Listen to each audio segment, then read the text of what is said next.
Hello दोस्तों, welcome to my channel. मेरे प्यारे दोस्तों, सरकार ने बड़ी खुशखबरी नई अधिसूचना जारी की, टीओआर की मंजूरी दी। टीओआर में क्या क्या शर्त सरकार दी है, इस सारे मैं जानकारी दूंगा। प्लीज़ आप मेरे चैनल पर बने रहें। अच्छा लगा तो वीडियो को लाइक कीजिएगा और चैनल को सब्सक्राइब कीजिएगा। तो दोस्तों, सरकार ने दी बहुत बड़ी खुशखबरी, टीओआर की मंजूरी और नई अधिसूचना जारी की। 3 नवंबर को वित्त मंत्रालय से जारी हुआ है। टीओआर में क्या क्या शर्त है, इस सारी जानकारी मैं आपको दूंगा। तो दोस्तों, क्या क्या है मैं आपको बता रहा हूं कि सरकार ने आयोग को विस्तृत टीओआर की जानकारी दिया है। इसके तहत आयोग निम्नलिखित कार्य करने होंगे। टीओआर के निर्देश और क्या क्या दिया हुआ है टीओआर में, इस पर आयोग को काम करना होगा।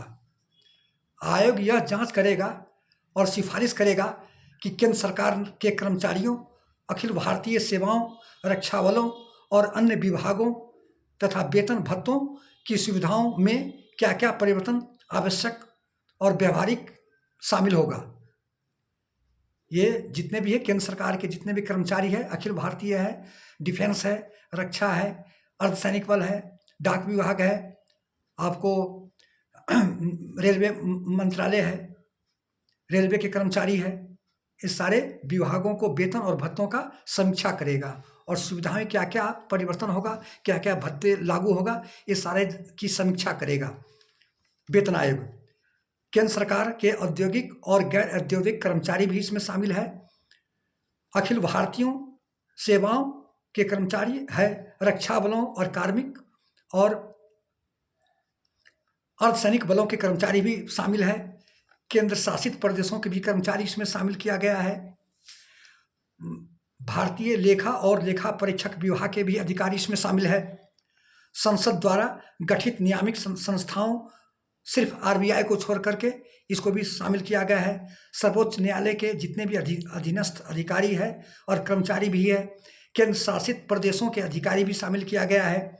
आयोग बोनस और प्रोत्साहन योजनाओं की समीक्षा करेगा। ये सारे डिपार्टमेंट है, जितने मंत्रालय है, उसकी उत्पादकता और उत्कृष्ट पारदर्शिता किया जा सके। तो दोस्तों, ये सारे जितने भी डिपार्टमेंट है, इस सारे पर ये आयोग, वेतन आयोग काम करेगा।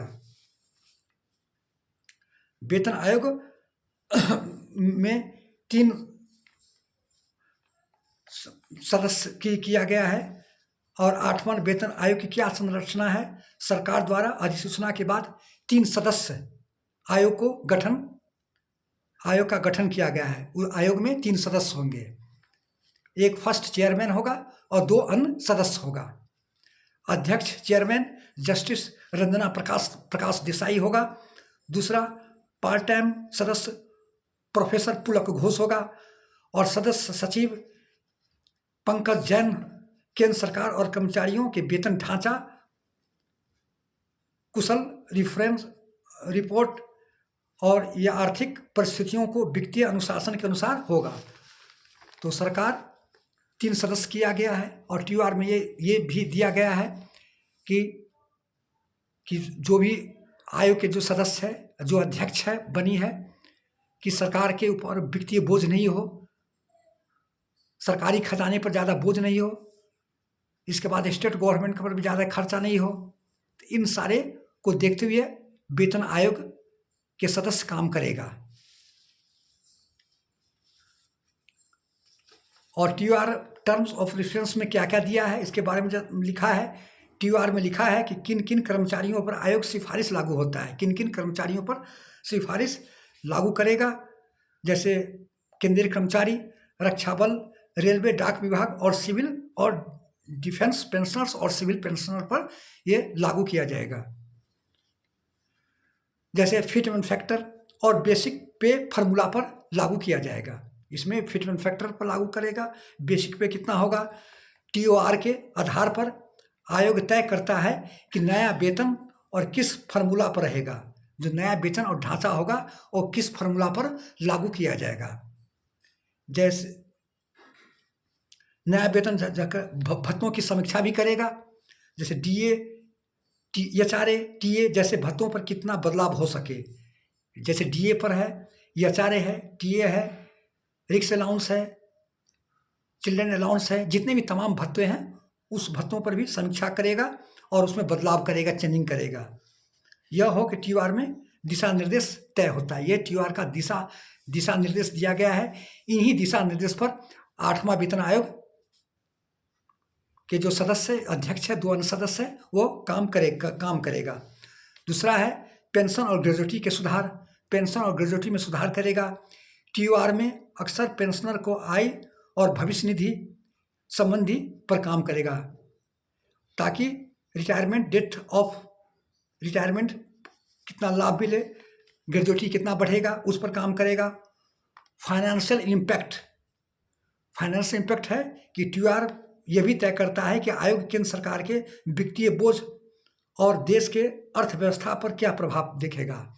देश की अर्थव्यवस्था पर क्या प्रभाव दिखेगा, फाइनेंशियल इम्पैक्ट और वित्तीय बोझ, ज़्यादा सरकार पर वित्तीय बोझ नहीं आए, इसको भी आयोग को देखना होगा। उसको अंदर में लेकर के ज़्यादा बोझ नहीं पड़े सरकार के ऊपर। और इसके बाद टीओआर में यह भी दस्तावेज है कि जो आयोग तमाम भत्तों और अन्य सभी समीक्षा करेगा और किन सिद्धांतों पर इन सिद्धांतों पर आयोग काम करेगा। तो दोस्तों, ये थी जानकारी। कैसा लगा कमेंट कीजिएगा, लाइक कीजिएगा, सब्सक्राइब कीजिएगा। अच्छा लगा तो वीडियो को लाइक कीजिएगा और चैनल को सब्सक्राइब कीजिएगा प्लीज़। ये गुड न्यूज़ है। सरकार बहुत लेट कर दी, 16 जनवरी को घोषणा की, 9 महीने के बाद 10वें महीने में टीओआर 3 नवंबर को जारी किया। तो दोस्तों, और ये भी है, लिखा हुआ है टीओआर में कि आयोग 18 महीने के अंदर सरकार को रिपोर्ट सौंपेगी।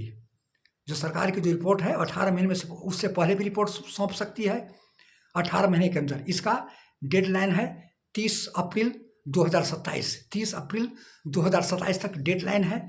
उसके अंदर सरकार आयोग के जो अध्यक्ष रंजना प्रकाश देसाई है, वो सरकार को सौंपेगी और फिर सरकार 3 या 4 महीना उस पर देखेगी और इसके बाद वेतन आयोग लागू लगभग सितंबर या अक्टूबर में 2027 के सितंबर और अक्टूबर में बढ़े हुए वे और वेतन के लाभ मिलेगा। तो दोस्तों, चिंता करने की कोई बात नहीं है।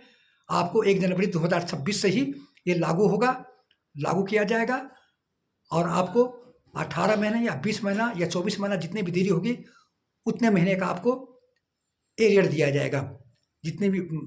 लेकिन 1 जनवरी 2026 से ही 8वां वेतन लागू होगा। तो दोस्तों, ये थी जानकारी। कमेंट कीजिएगा, लाइक कीजिएगा। जय हिंद, जय भारत। थैंक्स।